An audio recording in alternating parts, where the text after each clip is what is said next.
거제도가 많이 생각나요. 이 거제는 우리 교계에서 또 정말 잊을 수 없는 옥하는 목사님이 거제에서 탄생하셨어요. 1938년에. 굉장히 나이도 제가 56년이니까 18년 정도 차이가 나죠. 그런데 그 옥하는 목사님이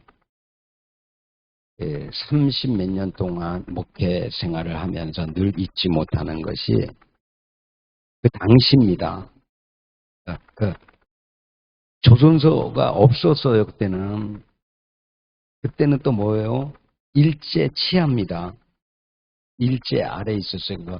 먹을 거 입을 거 하나 없습니다. 당시에. 그러니까 그 옥하는 목사님 어머님이 옥하는 목사님을 낳고 먹을 것이 없잖아요.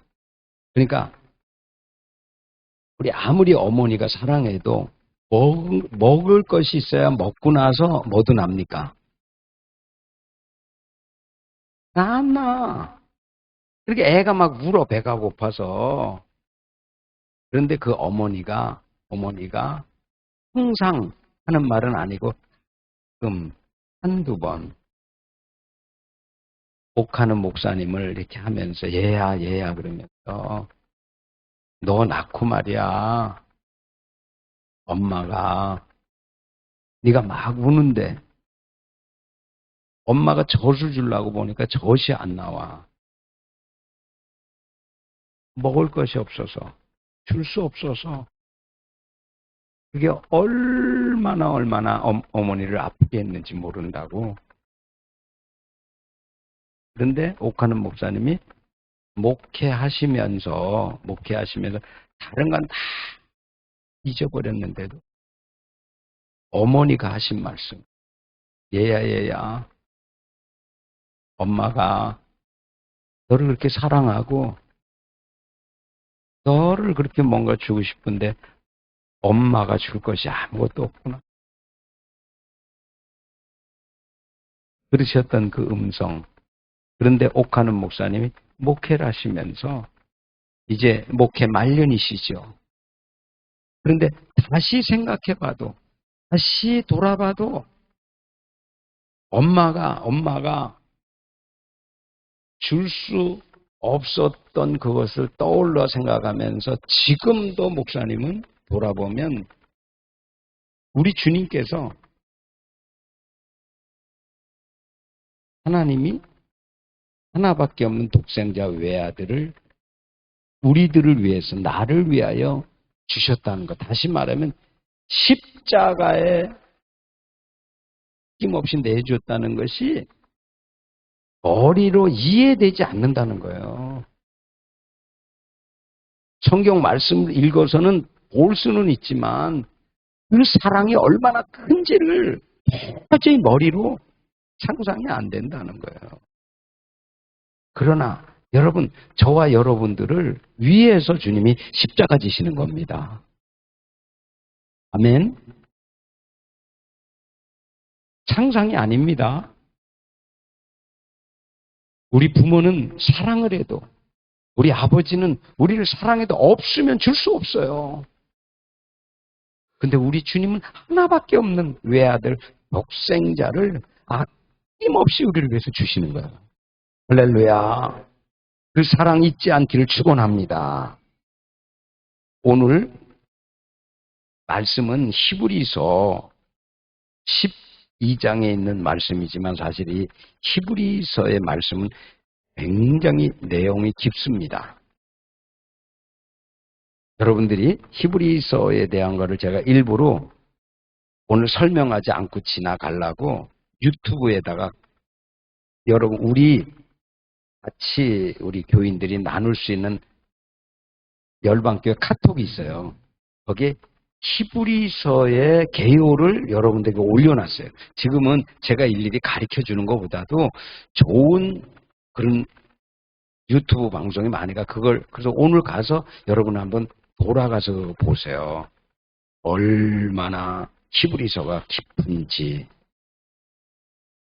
한 구절만 소개를 하면 그 성경 말씀 안에 뭐라고 써 있냐면 히브리서 1장 2절입니다. 그 모든 날 마지막 날에 그를 통하여 말씀하셨느니라.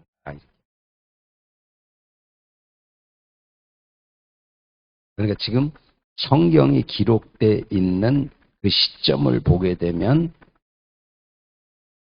AD와 BC로 나누어지죠. 예수님 오시기 전을 BC라 그래요. Before Christ. 예수님 오시기 전. 그리고 예수님이 오신 다음에 AD, 에너돔이 날의 시작, 역사의 시작, 예수님 오신 이후, 그래서 이렇게 BC와 AD로 나눠지는 거예요. 그런데 AD로 시작하는 그 날들을 주님이 말씀하시기를 그 때를 뭐라 그러니까 이제부터 마지막 날, 끝날, 종말이 가까워왔다고 말하는 거예요. 주님이 나신 그 날부터 시작해서 다시 오시는 재림의 날까지 종말의 때인 것이에요. 마지막 끝이라는 거예요. 그때에 그래서 여기서는 히브리서에도 똑같이 이 모든 날 마지막이에요. 이 모든 것의 마지막 날에 아들을 통해 말씀하셨으니 이래요. 그런데 그 말씀을 이어서 보게 되면 창조의 모든 만물이 그 아들이신 그 예수 그리스도의 말씀으로 말미암아 지어졌느니라 이렇게 나와요. 할렐루야. 그러니까 예수님 없이는 창조를 이야기할 수 없고 예수를 말하지 않고서는 절대 역사의 시작이나 끝을 말할 수가 없어요. 오늘 그 말씀을 드리면서 오늘 12장이잖아요. 1장에서 11장까지는 물론 11장에도 우리가 믿음의 사람들이 쭉 나와요. 근데 오늘 12장이니까 11장까지 보게 되면 우리 주님이 어떤 분으로 소개하는가 한번 따라합시다. 천사보다 뛰어나시다. 1장에서 3장까지 쭉 나와. 우리 주님은 우리가 거룩하다 찬양해도 천사들이 이렇게 하는 것들을 우리가 찬양했잖아요. 근데 예수님은 어떤 분이신가 하면 히브리서에 보게 되면 천사들보다도 뛰어나시다는 거예요. 근데 그 말씀을 그냥 천사들보다 뛰어나다면 이렇게 우리가 그냥 듣게 되지만 구약으로 가게 되면 율법서에 보게 되면 우리가 모세가 호렙산에서 십계명을 받을 때 천사를 통해서 받았다고 얘기해요. 그렇게 나와요. 천사를 통해서 말씀을 받았다고 나와요. 그런데 우리 주님은 어떤 분이시다? 천사가 말씀을 받은 것보다 말씀의 주체가 되시고 말씀 자체가 되시고 만왕의 왕이 되신 그분이 어떻게 천사보다 뛰어나다는 거예요. 할렐루야. 놀라운 말씀이죠. 그리고 그 다음에 3장에 넘어가면서 또 뭐라 그러냐면 우리 주님은 어떤 분인가 하면 모세보다 뛰어나시다 그래요. 할렐루야. 그거는 단순히 모세보다 뛰어나다는 그 얘기는 이 이스라엘 백성을 건져냈기 때문이라는 말씀도 되지만 더 큰 것은 우리 주님은 이스라엘이라는 나란 말이야 전 인류를 구원하신 분. 할렐루야. 그렇기 때문에 모세보다 뛰어나신 거예요. 그리고 그 6장 이후에 쭉 나타나는 게 뭐냐 하면 그 다음에는 우리 주님은 제사장보다 뛰어나시다. 그래서 대제사장이라는 말을 붙여요. 그래서 우리 주님은 육체를 따라오신 분이 아니고 멜기세덱의 반차를 쫓아왔다 이렇게 말해요. 그 말의 뜻은 뭐냐면 우리 주님은 멜기세덱은 시작을 몰라요. 처음이 어디고 끝이 없어요. 그 천사와 방불하다 그래요. 그런데 우리 주님은 뭐예요?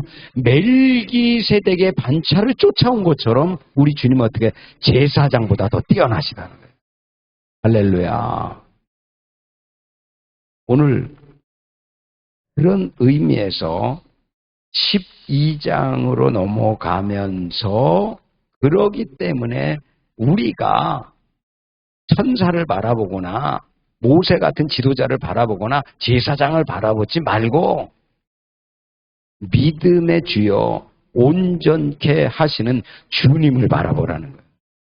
할렐루야. 의미가 분명하죠? 여러분 기억하십시오. 모세를 바라본다고 구원이 오지 않아요. 모세의 지팡이를 보았다고 구원이 오지 않아요. 오직 구원은 예수 그리스도에게만 있습니다. 그런 의미가 여기 깊이 담겨 있는 거예요. 히브리서는 굉장히 깊은 말씀이에요. 그러니까 여러분들이 히브리서를 읽으면서 더 깊이 구약을 말씀 보면 좋겠어요. 오늘 본문에 있는 말씀으로 돌아가서 히브리서 12장 1절 2절에 믿음의 주여 온전케 하시는 바라보라 라고 하는 그 말씀은 다른 말로 표현하면 십자가를 바라보라 라고. 지난주에는 왜 십자가입니까? 라는 말씀을 전했잖아요. 왜 십자가입니까? 여러 가지 말씀으로 표현을 했어요. 왜 십자가입니까? 그런데 오늘은 십자가를 바라볼 때 어떤 결과가 오는가? 십자가를 바라볼 때. 따라합시다. 십자가는 믿음을 가져다 줍니다. 믿음의 주요. 여러분, 다른 것을 통해서 믿음이 오지 않아요. 여러분, 실수하고 착각하지 않기 위해서 강조합니다. 내가 성경을 많이 읽었다고 믿음 생기지 않아요. 그건 내 의지예요, 의지. 성경을 많이 묵상했다고 해서 믿음 갖는 거 아니에요. 주님이 주셔야 됩니다. 그래서 여기에서 있을 깊은 말씀에 의하면 택한 자와 택하지 않은 자가 그래서 나오는 거예요. 택한 자만이 은혜 위에 은혜를 받을 수 있는 거예요. 끝까지 견딜 수 있는 거예요. 주님이 붙들어 주시니까.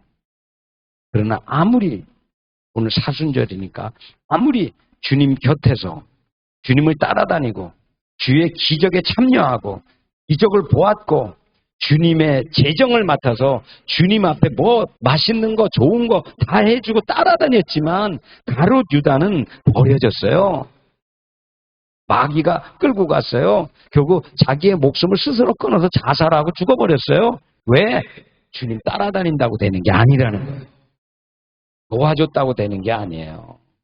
여러분 오늘 말씀처럼 주님을 바라봐야 될 줄 믿습니다. 주님 바라보는 거예요.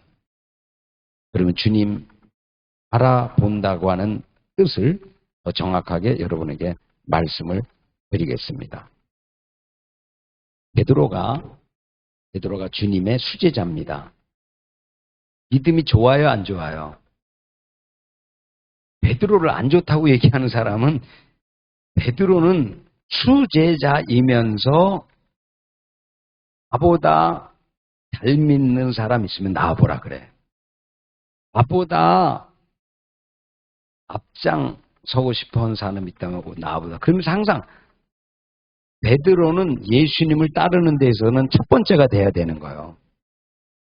두 번째도 안 돼. 두 번째도 안 돼. 첫 번째가 되면 그만큼 열심히 있었어요. 열심히 있었어요.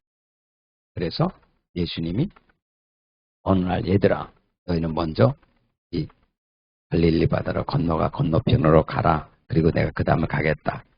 그러다가 풍랑을 만났어요. 막 지금 배가 물이 가득 차고 뒤집힐라 그래요. 그 뭐 어쩔 줄 모르는 거예요. 그런데 기도하던 예수님께서 따라합시다. 주님은 알고 계십니다.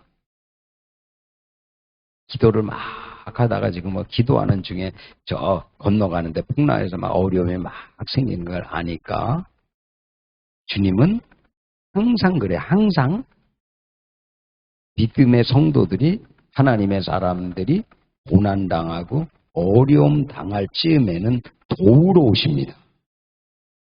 찾아오십니다. 마음의 문을 두드리십니다. 그래서 풍랑 이는 바다 위를 걸어오셔요. 걸어가셔요. 왜? 초자연적인 능력이 주님이 계시니까 걸어가셔요. 만물을 다스리는 분이니까. 할렐루야. 그러니까 막 제자들이 두려워 떨면서 어쩔 줄 몰라요. 그러니까 그때 주님이 얘들아 두려워하지 말라 나라 이렇게 알려주니까 베드로가 즉시 정신이 깨어가지고 예수님이시라면 주시라면 나도 예수님처럼 위로 얻게 해주세요. 그러니까 주님이 얼마나 기뻤겠어요. 그 믿음 보고. 베드로 대단하다. 그렇지 않아도 내가 베드로를 잘 알았는데 내가 걷는다고 자기도 걷고 싶으니. 네. 그러면 내게로 오라. 손을 내밀면서 베드로에게 내게로 오라. 그러면 땅 위를 걸어가려면 어떻게 해야 됩니까? 배 안에 있어야 됩니까? 배 밖으로 나와야 됩니까? 말합시다. 믿음은 위험을 감수하는 것이다. 믿음이라는 건요. 어려움이 어떡할까? 그리고 어려움을 감수하지 않고 그대로 있으면 아무런 일도 일어나지 않아요. 믿음이라는 거는 항상 어려움을 알면서도 어려움 속에 뛰어드는 거예요. 아멘. 그래서 발을 배에서 밖으로 내어 딛고 줄을 볼 때, 바다 물결이 아니라 줄을 볼 때 주님께로 걸어갈 수 있게 된 거예요. 그런데 걸어가다가 어떻게 됐어요? 여러분 성경 많이 읽으셨잖아요. 걸어가다가 어떻게 됐어요? 희한한, 성경이 참 그러니까 희한해요. 어떻게 기적같이 줄을 바라보며 가다가 빠지냔 말이에요. 그거 참 신기하지, 성경은. 근데 거기에 비밀이 있습니다, 여러분. 왜 빠졌는가 말이에요. 잘 가던 베드로가, 기적을 체험하던 베드로가 중간쯤 가다가 왜 빠졌는가 말이에요. 오늘 말씀드리려고 하는 키포인트도 여기에 하나 있습니다. 여러분, 우리가 기적을 체험하고 능력을 체험하고 은혜를 체험하고 방언하고 뭐가 많아도요, 주님을 바라보지 않는 순간에 빠집니다. 과거에 얼마나 많이 했든지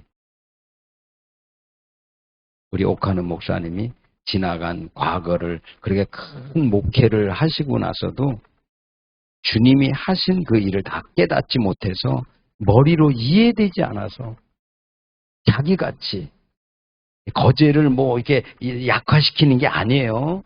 거제 같은 땅, 아까 먹을 것도 없는 그 땅에 태어나서 거기 뭐가 있어요?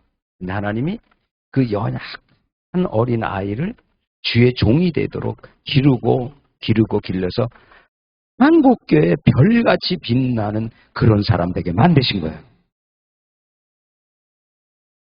이해할 수 없다는 거야, 이해할 수. 어떻게 자기가 지난 날을 돌아봐도 그렇고 은혜 아니면 설명이 안 된다는 거죠. 베드로가 풍덩 물에 자꾸 빠지는 거야, 가다가. 이해가 안 되는 거야. 이거 왜 빠지지? 자기도 몰라.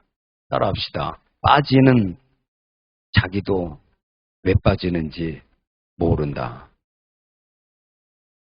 여러분, 우리가 믿음 생활 잘 하다가 갑자기 안 믿어지고 말씀도 안 봐지고 기도도 안 되고 교회도 가기도 싫고 어디 가기도 싫고 기분 나쁘면 교회 가기 싫습니다. 싸우면 교회 가기 싫어요. 왜? 저도 그런데요. 따라합시다. 목회자도 그렇다. 그때 빠져갈 때에 주님을 바라본 거예요. 빠져갈 때 주님, 내가 지금 물속에 빠져가서 죽게 됐습니다. 그때 주님이 하신 말이 웃으면서 뭐 하면서? 미소를 지으면서 내가 너에게 뭐라고 말했냐? 어떻게 풍랑 있는 파도를 바라보라 그랬냐? 내가 바람을 느껴보라 그랬냐? 나만 보고 따라오라 그랬지? 그러면서 주님이 베드로에게 한 말씀이지만 베드로와 똑같이 주님을 따라가는 우리에게 똑같이 말씀하는 건 말씀이 뭐냐가 왜 두려워하느냐. 그리고 그 다음에 이어지는 말씀이 그 문제를 해석하는 거예요. 왜 의심하느냐. 두려움과 의심은 같이 있는 거예요. 아, 이러다가 내가 빠질 줄 모르는데. 이렇게 빠지면 어떡할까? 이게 이렇게 하면 죽는데. 하고 하는 그런 마음이 들면서 두려워지면서 의심이 들어온 거예요. 의심. 자, 하나님은 우리에게 의심을 주는 분이 아니라 마귀가 줍니다. 마귀가 의심을 가져다 주는 거예요. 그러니까 마귀가 줄 때에 그걸 의심을 받아들이면 우리가 믿음이 떨어지거나 빼앗기거나 어려워지는 거예요. 그러나 주님이 어떻게 했어요? 그때 빠져가는 베드로를 얼른 손을 잡아주면서 끌어서 배에 올려주면서 베드로야 어찌하여 두려워하고 의심하느냐라고 하면서 이제는 어떤 일이 있어도 두려워하지 말고 문제는 주만 바라보라 라고 말. 할렐루야. 여러분들 오늘 이 말씀 믿음의 주요라고 하는 이 말씀을 그냥 믿음의 주요가 아니라 주님을 바라본다고 하는 것은 그냥 한번 눈으로 사랑하는 사람 바라보듯이 이렇게 바라보는 게 아니에요. 십자가를 바라보는 겁니다. 할렐루야. 우리가 바라보는 것은 사랑하는 사람, 아이고 잘생겼다, 이쁘다, 목소리 좋다, 그게 아니고요. 뭘 뭐라 볼 때는 언제나 십자가를 바라본다. 나를 위해서. 나를 위해서 생명을 주시고 나를 위해 피 흘려주시고 그 고난의 길을 가신 그 주님을 바라본다는 십자가를 바라보는 거예요. 그때 어떤 일이 일어나는가? 베드로가 기적같이 일어남처럼 우리가 연약하고 피곤하고 지치고 넘어지고 쓰러졌지만 피 흘리신 주님을 바라볼 때에 십자가를 통해서 우리에게 믿음을 주시는 거예요. 뭐라고 믿음 주십니까? 너의 허물, 너의 죄, 모든 것을 내가 십자가에서 졌다. 그러므로 깨끗해졌다. 의로워졌다. 그리고 내가 어려움을 당할 때마다 네 자신이나 환경을 바라보지 말고 없는 것을 바라보지 말고 고난을 바라보고 너를 이 땅에 보내셨고 너를 자라게 하시고 여기까지 오게 하고 문제를 아시는 주님을 바라보라는 말씀을 하시는 거예요. 그러니까 우리 믿는 믿음의 사람들이 이제 이 말씀을 통해서 무엇을 생각해야 되냐면 고난은 이 광야라고 이 광야를 해석할 때 많이 했기 때문에 여러분 광야는 뭐냐면 광야는 인생이에요. 광야가 인생이에요. 지금 출애굽을 한 거잖아. 그때는 이스라엘이 출애굽했잖아요. 지금 우리는 출애굽을 하지는 않았지만 영적으로 보면 우리가 제2의 출애굽, 우리가 인생에 이 땅에 태어나서 예수를 믿고 나서부터 어떤 일을 하면 주님이 가라고 하는 길로 가고 있는 거예요. 할렐루야. 그 제2의 출애굽이에요. 지금 우리가 출애굽한 거예요. 지금 하는 거예요. 그런데 우리가 광야에 가다가 이스라엘 백성이 그렇듯이 우리가 가는 과정에서는 항상 편한 것이 아니라 어떤 장애물이 나타납니다. 어려움이 나타납니다. 고난이 나타납니다. 그런데 성경에 신명기 8장에 여러분 읽어감치 다시 돌아가서 신명기 8장에는 내가 너희를 광야로 이끈 것은 모세를 통해서 이끌어가라고 한 것은 너희로 하여금 훈련, 시험이라고 말해요. 훈련하려 함이니라 이렇게 나와요. 광야의 길을 걷게 하신 것은 너희를 낮추고 그 다음에 이렇게 말하죠. 믿음의 주요 온전케 하시는 이인이라 그러잖아요. 그러니까 믿음의 주와 온전케 하시는 주는 같은 거예요. 이 꼴이에요. 같아요. 그러니까 우리는 믿음으로 믿음에 이르게 한다 그랬거든요. 그리스도의 장성한 분량에까지 자라기 원하는 것이 주님의 뜻입니다.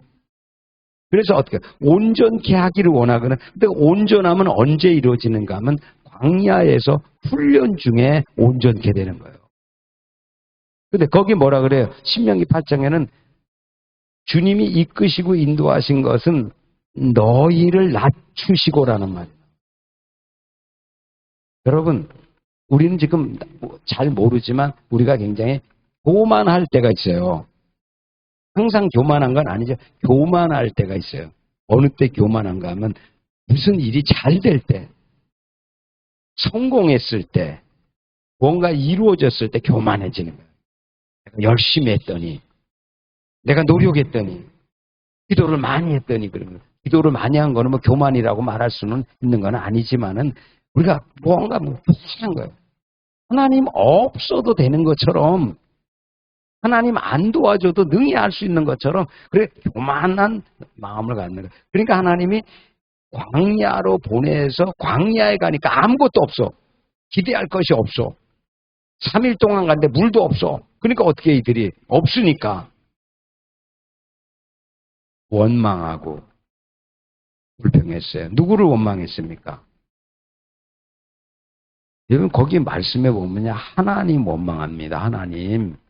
하나님이 이들을 출애굽에 건너가서 광야에 가서 하나님이 성경에 있는 말씀 쫙 보면 너희를 하여금 마침내 복을 주려 함이냐 이렇게 말을 하는데 복 주시고라 하는 계획이 있는데 이들은 중간에 가다가 물이 없고 환경이 어렵고 그러니까 하나님 어떻게 된 거야? 모세를 왜 보내주셨어요? 그리고 막 지도자로 원망하고 우리가 지금 똑같아요. 광야에 있으면서 종종 없는 삶을 살게 하시면서 없을 때 그들이 하나님을 도움받고 기도하면서 모세를 통해서 어떻게 해요? 물을 기적같이 내시는 거예요. 근데 여러분 그거는 육체적으로만 읽으면 물 냈다는 것이고 근데 이것은요 영적으로 보면 그냥 물이 아니고요 영생수 반석에서 물이 났다는 것은 예수 그리스도가 우리의 마른 목 우리의 목마름을 갖다가 해결해 줄 수 있는 유일한 분은 예수라는 거예요. 할렐루야. 반석이 되신 예수. 반석을 치니 그 반석을 통해서 물이 나오듯이 우리는 예수 그리스도를 통해서 말씀을 얻게 되는 거예요. 믿음을 얻게 되는 거예요. 그리고 더 나아가서 그 시험만 있는 게 아니죠. 낮추시고 그리고 그 다음에 말씀 보면 낮추실 뿐만 아니라 겸손하게 할 뿐만이 아니라 이 광야라는 일생 동안의 이 광야의 길은 따라합시다. 말씀을 지키는지 지키지 않는지 시험하려 함이라. 그러니까 지금 여러분들이 이 말씀을 깊이 들어야 될 것은 지금 하나님이 우리를 이 땅 가운데 목숨을 주어서 어떤 날까지 살게 하신 것은요 이 땅에서 잘 먹고 잘 사 그거 아니에요. 그거는 인간의 육신적인 생각이고요. 이 땅에 살아가는 거는 어떤 환경과 어떤 시련과 어떤 역할 어떤 문제가 있든지 우리가 말씀 지키는지 지키지 않는지는 주님이 보시는 거예요. 할렐루야. 그러니까 여러분들이 어려움이 오잖아요. 여러분이 진짜 적극적으로 믿음을 수용하잖아요. 그러면 나의 믿음이 하나님 앞에 테스트 받는 시간이에요. 할렐루야. 거기에서 테스트가 지나가지 못한 한 번 더 해야 되는 거예요. 그러니까 하면 안 되는데 빨리 지나가야 되는데 여러분 한 번에서 떨어지잖아. 또 한 번 똑같은 걸 또 한 번 반복해. 또 한 번씩 해. 또 근데 딱 그걸 지나가는 순간에 하나님 알았어요. 이때는 그렇게 하는 게 아니군요. 하나님 알았어요. 이렇게 선포할게요. 잘 순종할게요. 그러면서 뭐가 마음이 낮아지는 거예요. 할렐루야. 환경이 변화되는 게 아니고 내 마음이 낮아지는 거예요. 깨어지는 거예요. 주님 절대로 인정하게 되는 거예요. 하나님 전능하셔요. 하나님 맞아요. 하나님 그러면서 자기 마음을 어떻게 해요? 이제는 내가 말씀 붙들고 살아야지 내 이성이나 내 생각이나 나 의지로 하면 항상 넘어져. 그러면서 어떻게 해요? 내가 적은 믿음이지만 믿음의 분량껏 말씀 지키면서 살아가는 거예요.